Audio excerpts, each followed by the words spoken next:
Good morning. How the devil are you doing this fine day? Me? I'm an odd mix today of tired and yet rearing to go. So when I hop over onto Instagram at noon today for our regular No Agenda show, I will either arrive all guns blazing or I'll be fast asleep. One of the two. But we've got a lot to get through between now and noon. So without further ado, let me post the question of the day, roll the intro, and get this show on the road.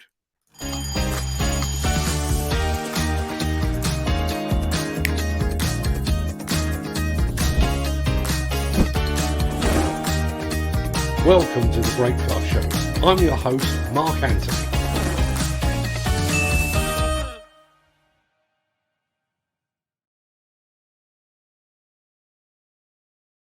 Happy Star Wars Day, and may the 4th be with you. As that remarkably persistent guy just said, welcome to the Breakfast Show. I am your host, Mark Anthony. In today's show, Avant Techno reveals a pair of lean green wheel loader machines.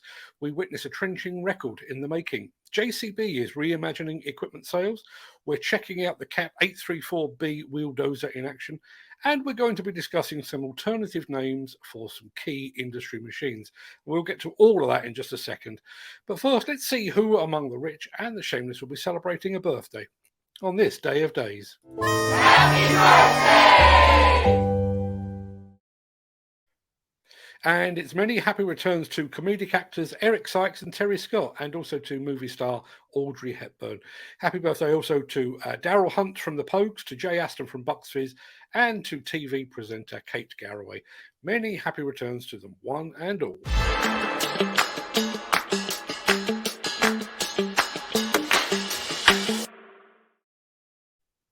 Avant Techno, purveyors of lean green machines, has unveiled two new machines from the Finnish manufacturer claims are the most powerful loaders in their size class in the world. The new models are the Avant 645i and the 650i. Let's take a look.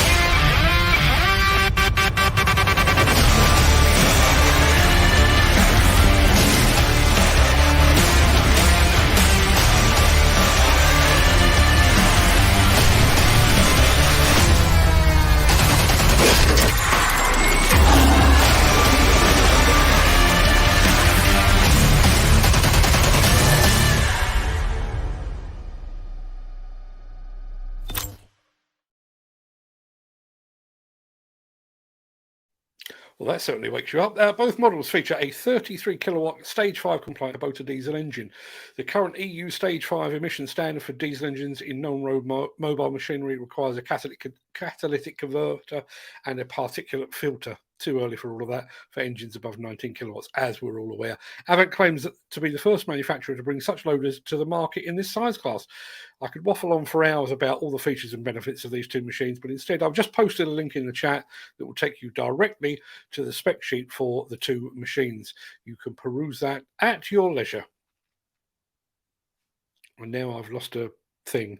That's the one. Axoft and Svantec are your high-end partners for noise, vibration, dust and air quality systems, sensors and software.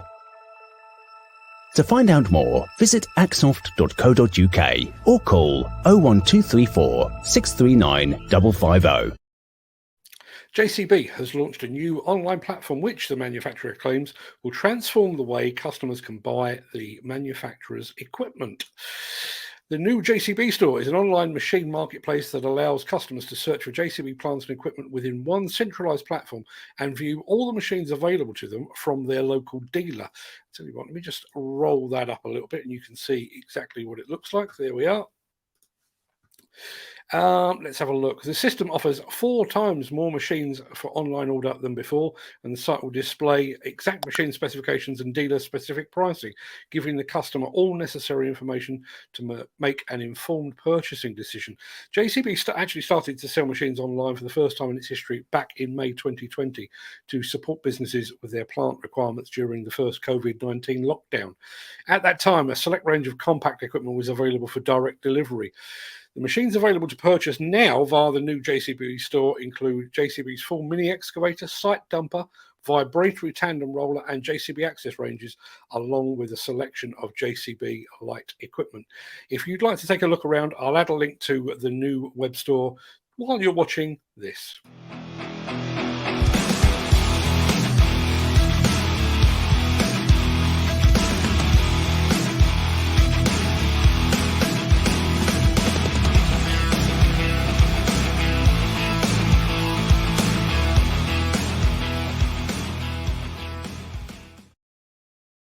How deep can a chain trencher trench is a question right up there with how much wood would a woodchuck chuck if a woodchuck could chuck wood.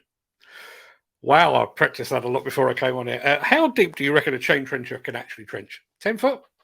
20 foot? 25 feet?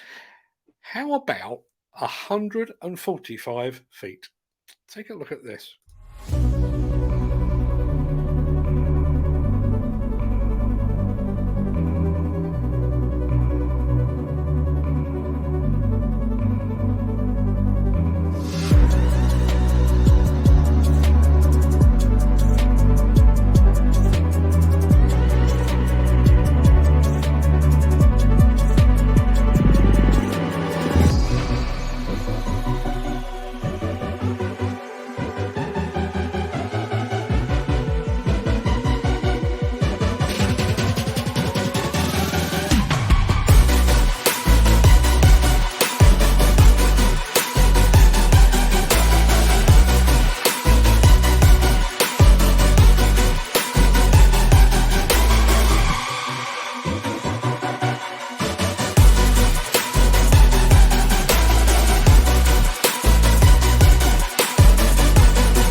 It's a cumbersome looking machine, but that really is a remarkable piece of engineering. Apparently 145 feet is actually a new world record, but the company behind that machine isn't done yet, and it's set its sights on a staggering 155 feet.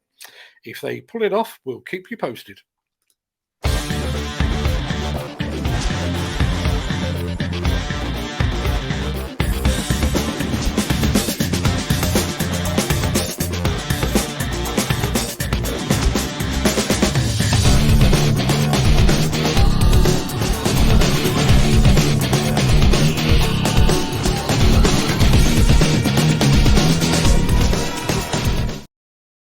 Now, we featured a Caterpillar wheel dozer on this show a few months ago, and it proved to be very popular indeed. In fact, I seem to recall a discussion about how these machines had been used in applications at power stations pushing coal, both here in the UK and in the US as well. Well, we've now been sent some more footage of these rare beasts in their natural habitat. So before we get to today's main discussion point, let's take a look at this.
pretty pushy, I think you'll agree. As pushy, in fact, as a parent at a children's talent contest. The Miller GT series heralds a new era of unrivaled power and cutting-edge intelligent coupler technology, increasing job site safety, machine versatility, and productivity. It's the added versatility that you need at the value you can afford.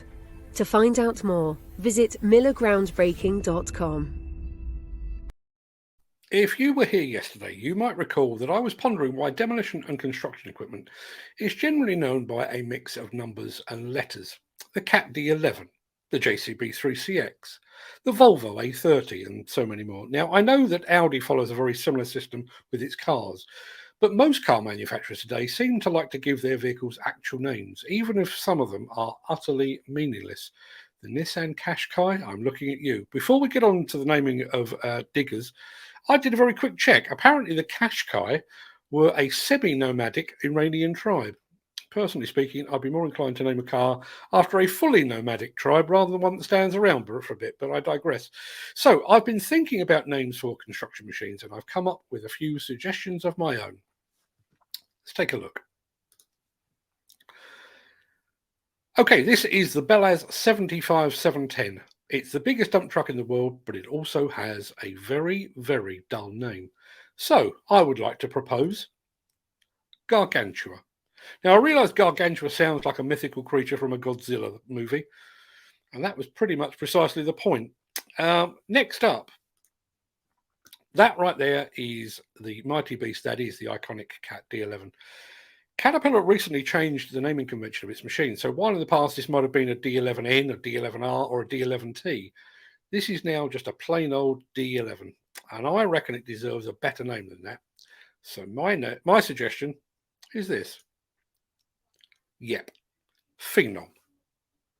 Any takers? Anybody like to call that the Phenom from here on in? The next machine that we're going to feature is one that is familiar on sites up and down the land. And I've tried to reflect that in my proposed renaming of this one. Are you ready? Old Reliable. Just seems so fitting for a machine that's been the mainstay of an industry for pretty much forever.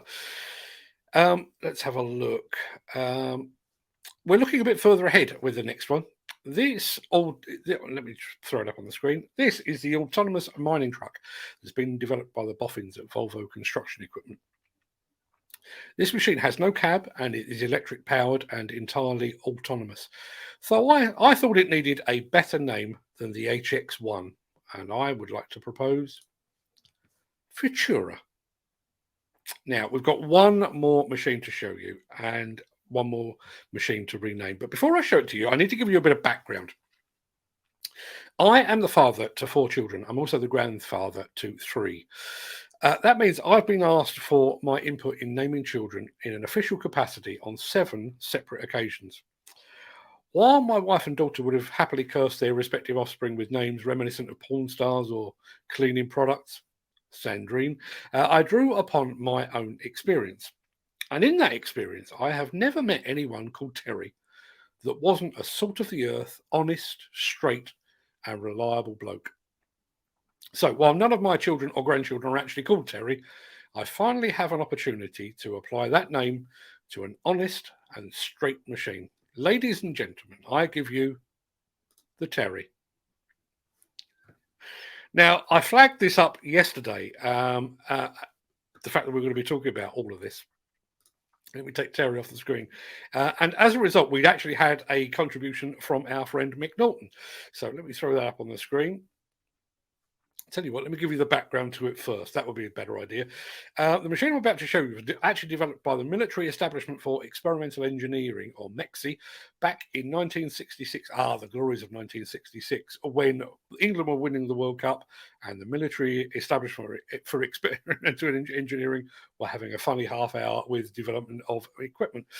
The machine I'm about to show you was a rough terrain crane that had a 10-ton Smith's hydraulic crane mounted on a Michigan 285 shovel loader chassis. Mick says that it was streets ahead of anything in the 1960s, and during trials they had him lifting 6 tons over the side, travelling through 6 feet of water with toilet roll at the ready, as he put it. Because of its sheer size and capability, it was known affectionately as the Beast. And there she is. That is the Beast. Now, if you have any more suggestions for suitable names for machines that you've known, loved, or possibly even hated, throw them in the chat, and we'll continue this discussion in the after party once the show proper has ended. Sorry to interrupt the guy with the funny glasses, but if you're enjoying this video, please hit the like button as it helps our channel. Or, better still, share this video with a friend or a colleague. Thank you. Right, back to Beardy. Right, that pretty much wraps up the main part of this morning's show. I'm going to roll the outro in just a second before leaping gazelle-like over into the chat to see what you're all saying today. If you can't stick around, then please stay safe, look after yourself, your family, your friends, and your colleagues. Have a great day, and thanks for watching. But if you can stick around, I'll see you after this.